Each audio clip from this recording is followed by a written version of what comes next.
The key theme I'll be discussing is ability grouping.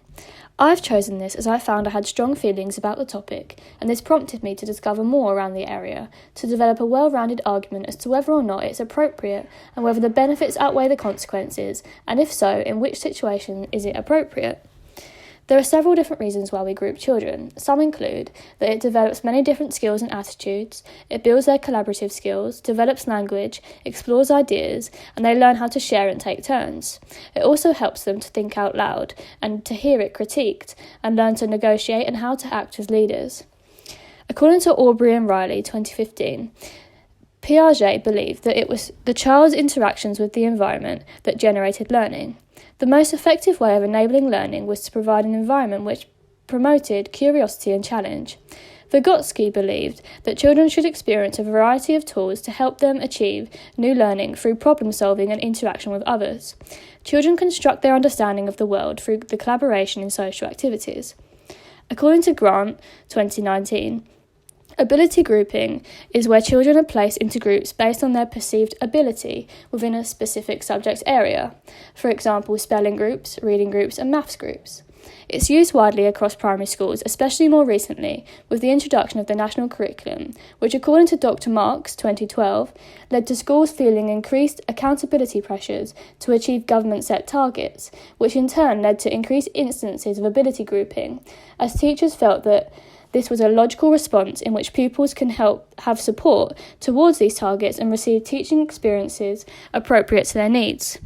However, recently, ability grouping's effectiveness in the primary classroom has been questioned and put under increased scrutiny by individuals and organisations due to the adverse effects it can have on pupil progress and arguable limitations it places on children, in particular those in the low ability groups.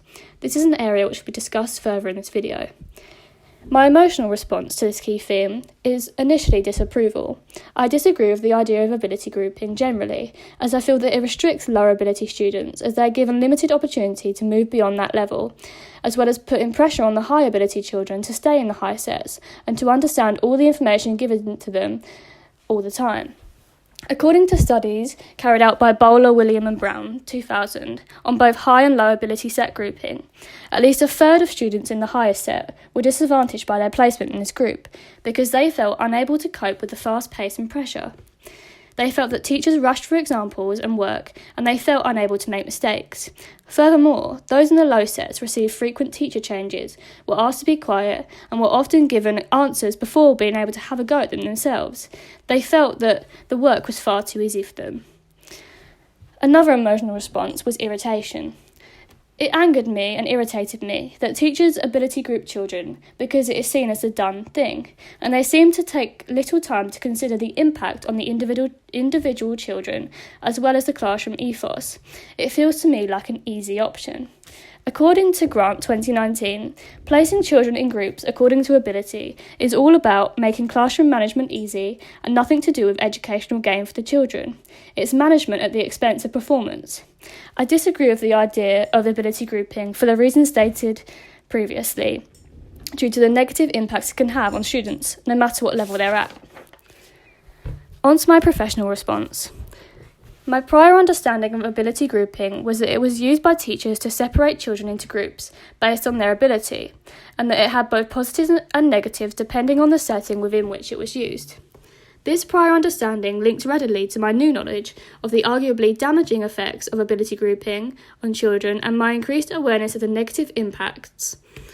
I understand that in certain situations ability grouping could be advantageous from the teacher's perspective, as they can easily monitor students of similar abilities in a specific subject area and set the same work for those pupils easily. I feel that ability grouping for reading could be beneficial, as children can be at very different reading levels within one class, and by having ability reading groups, it allows the teacher to select appropriate level books for that group with a sufficient level of challenge.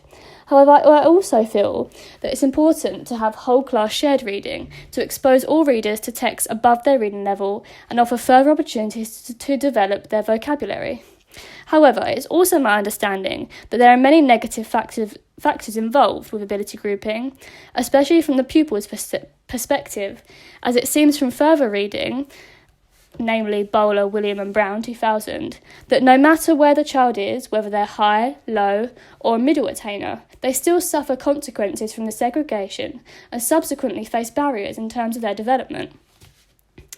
The impact on children's learning.